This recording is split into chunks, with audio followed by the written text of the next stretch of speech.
Yun, hello po sa inyo lahat. Morning. Kumusta po kayo? Yan. So, grabe no?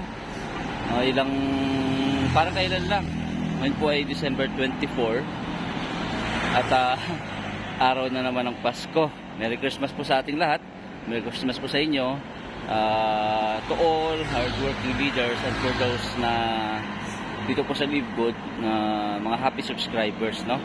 So, hindi lang naman po mga champions or mga achievers yung ating pong babatiin ng Merry Christmas because Christmas po is for everyone.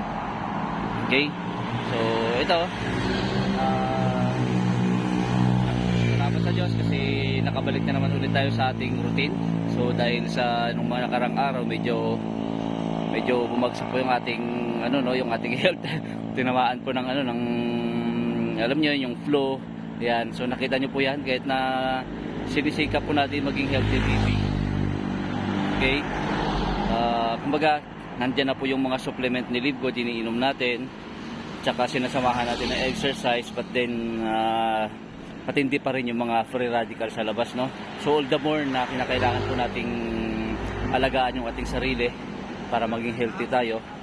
Tsaka samahan natin ng exercise at huwag po tayong mamahalan kasi napakamura lang naman yung mga products po ni Live Good. So laklakin natin yung mga produkto ni Live Good, no? Yung lalong-lalo yung mga supplement natin kasi nga kahit maligo tayo niyan, bumuhos tayo niyan, uminom tayo niyan para at least kahit paano maging healthy tayo.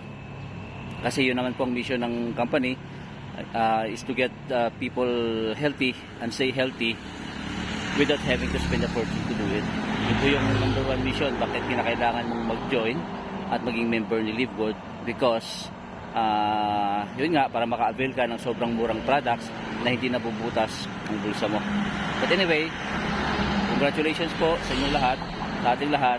We are close to 1 million members na, no? So 950, tama ba ko? Or 930,000 members ni Live Good around the world. Grabe guys. So and today is December 24. So ilang oras na lang ay Pasko na. So panigurado yan, papalo tayo ng 1 million members and congratulations sa inyo pong lahat. To all my team Elevate at sa lahat po ng bumubuo ng Dreammakers Worldwide and to all members of Live Good, no, kahit hindi man po namin ka-team. So lahat po kayo napakabalad, napaka-bless po ninyo natin po lahat kasi naging part po tayo ng first 1 million members ni Live Good. Ano po? So sa ngayon, dahil yun nga, rush hour ngayon, holiday season, Pasko, makikita niyo po yung mga tao busy sila sa handaan. Wala pong masama dyan, ha? Okay, kasi naghahanda rin kami. So busy sila sa handaan. Yung iba po ay nagpa-file na ng mga leave, nakapag-file na ng leave sa trabaho.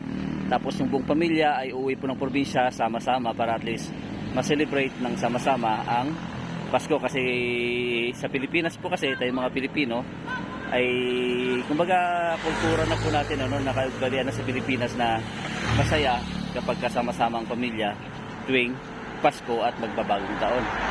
But for us as an entrepreneur, so bilang entrepreneur, ang ginagawa po natin dito kahit nga tayo ay yung busy yung marami, tayo po dito ay nagtatrabaho pa rin. Yan. So sabi ng iba, mga baliw kayo, sabi ng iba, mga OA kayo, sabi ng iba ay bigyan nyo naman panahon yung Pasko kasi isang beses lang dumating sa isang taon. Yan. Yung karamihan, no? Actually, guys, dadaan lang naman yan. Dilipas yan. And again, wala pong masama sa pag-celebrate po ng Pasko, okay? At ng bagong taon. But for us, as an business people, business-minded people, entrepreneur, so kami, ginagawa namin yung aming work. Trabaho pa rin na trabaho, trabaho pa rin na trabaho. Umaga, pagkagising, tapos gabi, hanggang madaling araw for a better 2024. Okay? Ang pinaghahandaan po namin ay hindi yung Pasko, hindi yung bagong taon, hindi ang paparating na 2024, bagong taon. Kasi kung ngayon, tatrabahuin mo ngayon, itodo mo ngayon, sigurado ko sa iyo, mas maganda, the best ang 2024. Okay? once again, congratulations sa inyo pong lahat, no? Sa lahat po ng mga car achievers. Congratulations po sa mga nakabili na kanilang mga bahay. Grabe, no? Grabe, pero inyo po yan, 1 year pa lang si Live Good. Tapos yung mga leaders dito, less than 1 year. Ako po 10 months pa lang. 10 months pa lang. Guys, kung mapapansin nyo, nag-post po ako ng 12/20/2023. Tapos may nakalagay na 10 months, logo ng Elevate sa taas, tapos may Live Good sa baba. May ibig sabihin yun, watch me. Grabe kapatid, no? Hindi ko ma-imagine na matindi ang blessing ni Lord. Samantalang last year, itong mga panahon na to, no? December, ay halos sasabog yung utak ko. Halos, hindi kasi ako umiyak eh. Pasensya na. Gustuhin ko man, pero parang hindi ko siya magawa. Pero yung feeling ko, yung nararamdaman ko, parang gusto kong sumigaw, parang gusto kong magwala. Parang dahil sa sobrang siguro stress at depression dahil sa nangyari po sa amin sa previous company. Last year po yun. Ngayon parang kailan lang, 1 year na. Kasi last po November, I was in Malaysia, 15 days kami doon. Tapos pagbalik ko ng Pilipinas, nawala na. Kasi I am expecting sana breakthrough, pero hindi nangyari. Kumita po ako 2.5 million sa previous company, pero lahat ng yun nawala kasi naubos po sa araw-araw naming lakad, gastos sa mga offline presentation, at pupunta pa kami sa overseas, ibang bansa, para lang gawin yung negosyo. Pero okay lang, di ko rin po pinanghinayangan kahit na nawala man yung 2.5 million, but natuto po ako from that experience. At para sa akin, yung nawalang 2.5 million na nagastos lahat, yung iba doon napakinabangan ko naman sa bahay, sa school ng mga anak ko. Pero yung pinaka natutunan ko doon, alam niyo kung ano po? Yung learnings na bit ko hanggang ngayon, hanggang sa mawala ako sa mundong ibabaw. Yun yung aking natutunan, yung learnings na nakuha ko before.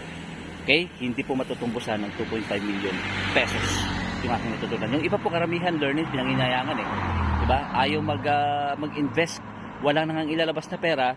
Ang kanila lang i-invest is yung time lang, magbasa lang, makinig lang, mag-aral lang, pero nanghihinayang sila kasi feeling nila sayang yung kanilang oras, no? So, but for me, hindi po siya sayang. Yung investment po, pagdating po sa sarili, hindi po siya sayang kasi at the end of the day, ikaw pong makikinabang. Sabi ko nga po, no? So, dito sa Live Good, kahit saan ka man, anong negosyo yan, okay, it's not about the money. Guys, hindi tayo puputo, hindi ako puputo na hindi natin kailangan ng pera. What I'm trying to say is, it's not all about the money, but it's the person who you become in the process. Yun yung pinaka-importante. Hindi po pwedeng wala kang alam tapos kumikita ka ng malaki. Malabo po yan sa sabaw ng pusit. Okay? Dapat po balanse. Okay? Mas lamang or pantay ang kaalaman mo kumpara sa kinikita mo. Kung gaano kalaki at kataas yung o kalalim, yung knowledge mo, yun din dapat ang income mo. Okay? Kasi makikita mo naman sa result lagi. Tignan mo yung mga pulpul na engineer. Sorry po alam ko naman po hindi po lahat, no? Yung mga pulpul na karpentero, mason, yung gumagawa po ng bahay, no? Pasensya na po kayo sa word ko, ginamit ko lang po yun. Okay? Makikita ninyo yung taong marunong magtrabaho sa resulta.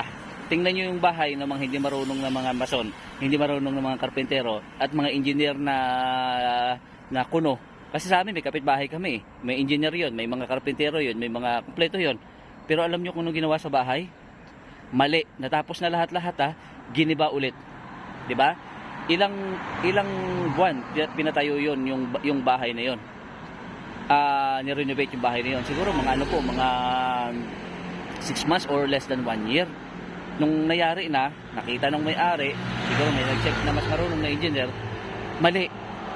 Ano ba nung ginawa? Giniba ulit yung bahay.